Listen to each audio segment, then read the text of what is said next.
Talde bagoaz ikerketa berri batekin, kasu honetan zigarrena Flip Classroom in the Educational System, Trend or Effective Pedagogical Model Compared to Other Methodologies, deitzen dena.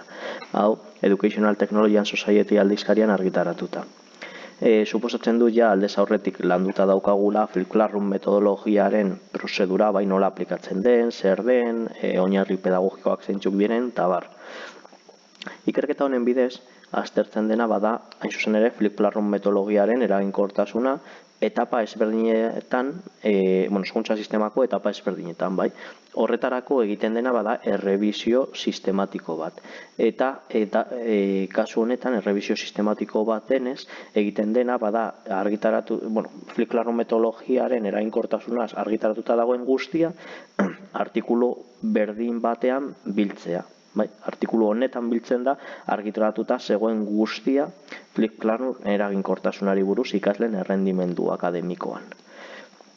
Hemen abstraktean ikusi bezala, azkenean 71 ikerketa zeuden argitaratuta 2021 baterako, baize argitaratu egin zen ikerketa 2021 batean, eta artikulu hauetatik, ikerketa hauetatik, gehiketa egiten badugu zenbat partaidek parte hartzen duten, izango litzateke 5.000 eta piku ikasle. Eta esan bezala etapa ezberdinetakoak. Joango gara, mesedez guztiok, hemen behan topatuko dugun grafikora, ze hau izango da garrantzitsuna artikuluan. Alde batetik, badaukagu time. Time bada, denbora nola pasatzen den. Alde batetik badaukagu prefasea eta bestetik badaukagu postfasea. Pre bada interbentzioa edo parte hartzea egin baino lehen, eta postfasea bada hori esku hartzea, parte hartzea edo interbentzioa egin ostean. Bestalde badaukagu education stage, etapa educative stage, eta hau badago banatuta primary education, secondary education eta university. Ikusten dugu parentesien artean badaudela zenbaki ezberdinak. Horiek badira zenbat ikerketa topatu egin dira etapa bakoitzeko. Eta azkenik badaukagu iardatzean ikasleen errendimendu akademikoa. Errendimendu akademikoa badago aterata etapa bakoitzako artikulu guzti hauetatik. Noski interbentzioa, bai pretik postera pasatzen den interbentzioa, badago Flip Classroom metodologian oinarritutako interbentziotan. Beraz, adibidez hemen behan agertzen dela experimental group izango litzateke Flip Classroom metodologian oinarrituta egin izan duten interbentzioa. Beraz, hemen kokatzen diren ikasleen kasuan Flip Classroom metodologiaren bidez ikasi zuten, eta control group taldea izan zen beste metodologia ezberdinen bidez ikasi zutenak. Hori kasu guztiekin. Nola jarraitzen du pre-post, esaten dugu pretik postera, hori interbentzio bat egin dela, experimental gruparen kasuan Flip Classroom metodologian oinarrituta, eta control gruparen kasuan beste metodologia batzuetan oinarrituta. Hasiko gara primary education, lehen hezkuntzan Flip Classroom metodologia erabiltzeak eragin positiboa dauka edo ez.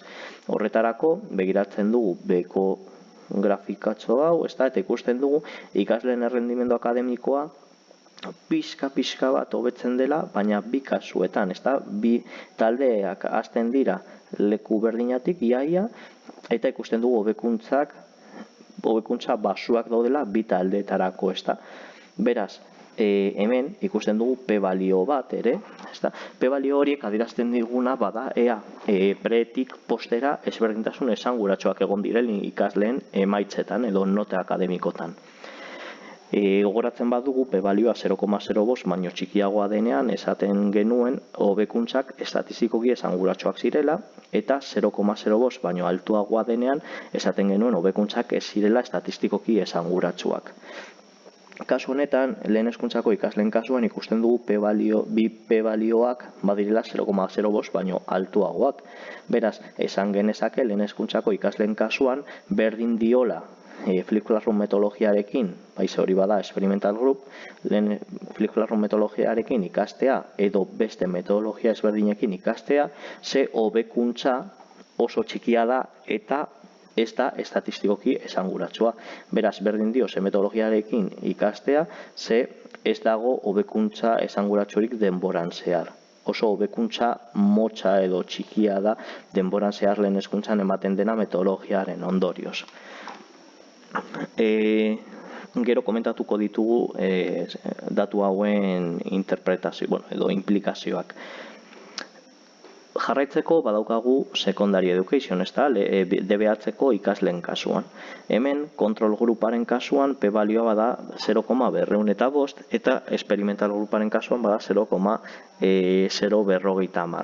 Beraz, badago justu p-balioa mugan, ez da. Ze ondorioztatzen dugu? Ondorioztatu dezakegu, ez da, DBH-ko ikasleen kasuan, kontrol grupan ikasi zutenen kasuan, ez zutela izan hobekuntza esanguratsurik denboran zehar, baina talde esperimentalaren kasuan bai hobekuntza esanguratsuak izan zituztela. Beraz, hemen talde esperimentalean egoteak bai lagundu ziela ikaslei hobekuntza esanguratsuak izateko haien errendimendu akademikoan.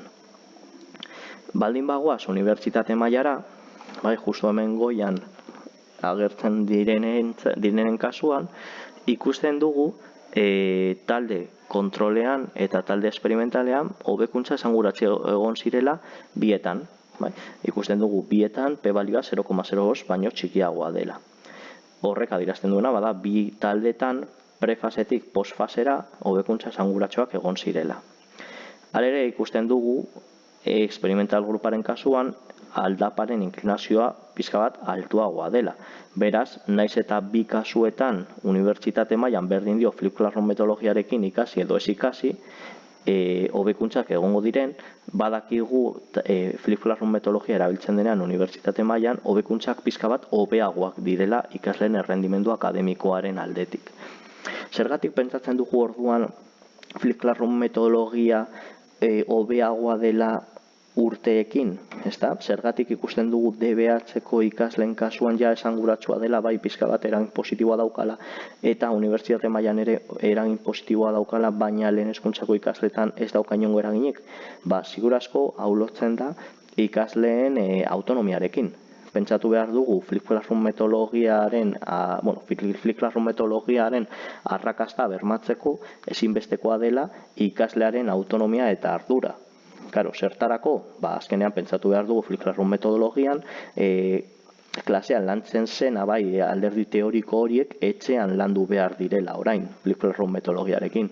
Bideo hezigarrien bidez, apunten bidez, eta horrek suposatzen du umea independentea izan behar dela, bai arduratsua, apunteak irakurri behar dituela, bideoak ikusi behar dituela, eta hori bere kabuz. Zer gertatzen da, badakigu kasu askotan, lehen hezkuntzako etapan hori ez dela gertatzen.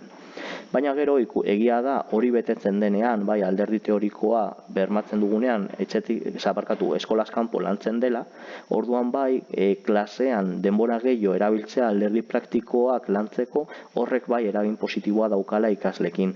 Hori nola bermatzen da? Bereziki, edo noiz bermatzen da, bereziki, ikasleak arduratsuagoak direnean DBH-en eta unibertsitate mailan.